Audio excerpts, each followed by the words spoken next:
हाय viewers, पिछली video में हमने सीखा था कि वर्डप्रेस में थीम्स कैसे इंस्टॉल करते हैं।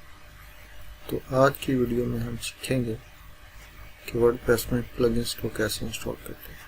तो स्टार्ट करते हैं हम अपना ज़ैम्प अपाची को स्टार्ट करते हैं, MySQL को स्टार्ट करते हैं और अपने ब्राउज़र में हम लोकल होस्ट से वर्डप्रेस के एडमिन पैनल में इंटर होते हैं। यूज़र नेम इंटर करते हैं, पासवर्ड इंटर करते हैं,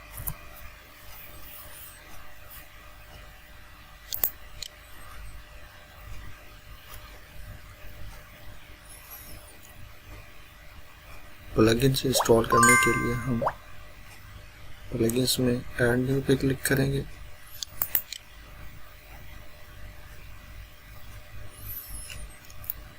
प्लगइन्स और थीम्स का बिल्कुल सेम ही है। जैसे थीम्स को इंस्टॉल करते हैं वैसे ही प्लगइन्स को इंस्टॉल करते हैं। जैसे थीम है वो फ्री भी हैं और प्रीमियम भी हैं, वैसे ही प्लगइन्स फ्री भी हैं और प्रीमियम भी हैं। जो फ्री प्लगइन्स हैं या फ्री थीम्स हैं उनमें फंक्शनैलिटी कम होती है और जो प्रीमियम है उनमें फंक्शनैलिटी ज़्यादा होती है। तो अभी हम वर्डप्रेस के डैशबोर्ड से, वर्डप्रेस की रिपोजिटरी से हम एलिमेंटर को सर्च करेंगे।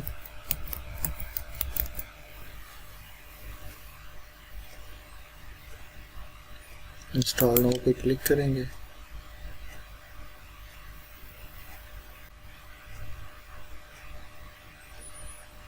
हमारा ये एलिमेंटर प्लगइन जो है इंस्टॉल हो गया है। अभी हम इसको एक्टिवेट करेंगे।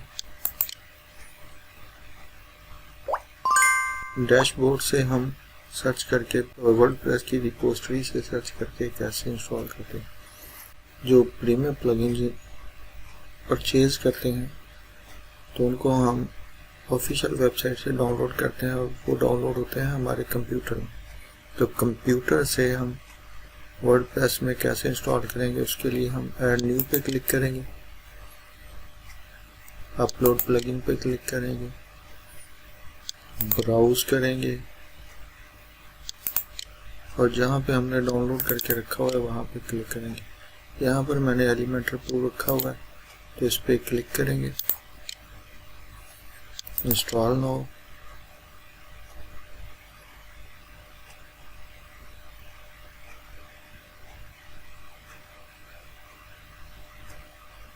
इंस्टॉल हो गया। अभी एक्टिवेट पे क्लिक करेंगे।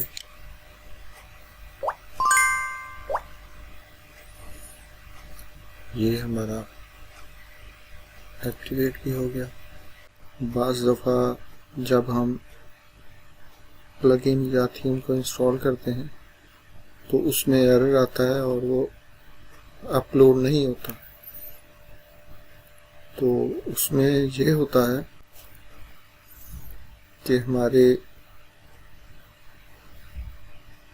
अपलोडिंग जो है लिमिट वो बहुत कम होती है। जो डिफ़ॉल्ट है cPanel की वो होती है 2 MB, तो उसको हमें इंक्रीज़ करना होता है। तो उसके लिए हम जाएंगे gsmlover.xyz,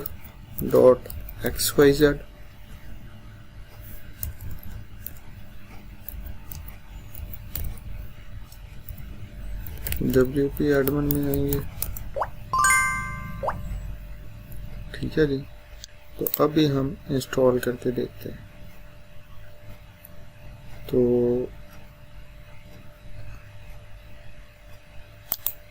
add new Elementor,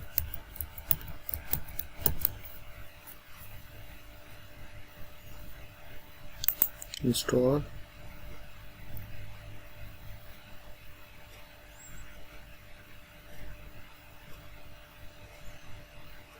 install हो गया। अभी हम इसको एक्टिवेट करेंगे।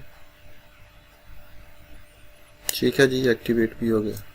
वर्डप्रेस की रिपोजिटरी से इसको हमने इंस्टॉल किया और हो गया। अभी हम इसका प्रीमियम वर्जन जो है उसको हम इंस्टॉल करेंगे। तो उसके लिए हम ऐड न्यू पे क्लिक करेंगे, अपलोड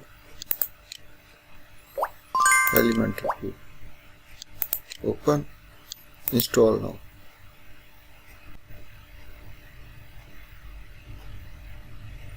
देखिए ये एरर आ गया, the uploaded file exceeds the upload maximum file size directive in php.ini। ठीक है जी, अपलोडिंग, इसका मतलब ये है कि इसका जो मैक्सिमम अपलोडिंग साइज है वो बहुत कम है। तो इसको हम सॉल्व करेंगे, इंट पैनल में जाएंगे,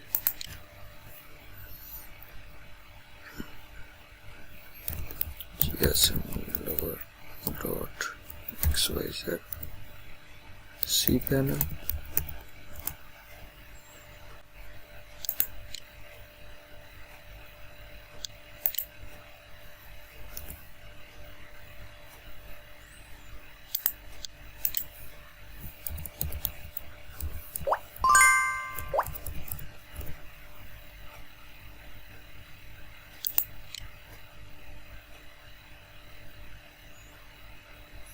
जी हम ये इसके सी पैनल में आ गए। यहाँ से हम आएंगे सिलेक्ट PHP वर्जन, इस पे हम क्लिक करेंगे।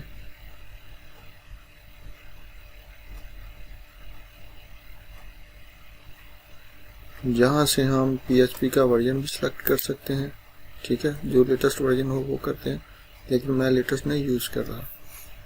7.4 समटाइम जब हम लेटेस्ट वर्जन PHP का यूज़ करते हैं तो जो हमारे प्लगइन्स होते हैं वो अपडेटेड नहीं होते, तो वो फिर एरर करता है, इसलिए एक दो वर्जन पीछे ही रखें इसको। अभी आएंगे हम यहाँ से ऑप्शन में, यहाँ से हम इसका फाइल साइज इंक्रीज करेंगे, upload maximum file size 2 MB, तो इसको मैं करूँगा मैक्सिमम 2 GB, या आप जितना भी कर लें, 8 MB कर सकते हैं, 32 MB, जितना भी कर लें, मैं तो मैक्सिमम कर दूंगा 2 GB। ये हमारा साइज हो गया। अभी हम दोबारा जाएंगे यहाँ पे upload plugin, elementary view, open, install now.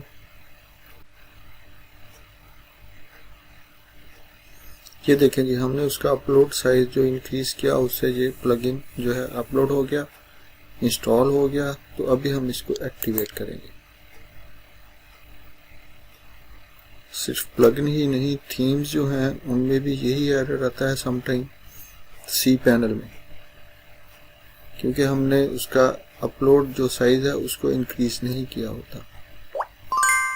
Next video में अब हम सीखेंगे कि पेजेस कैसे क्रिएट करते हैं,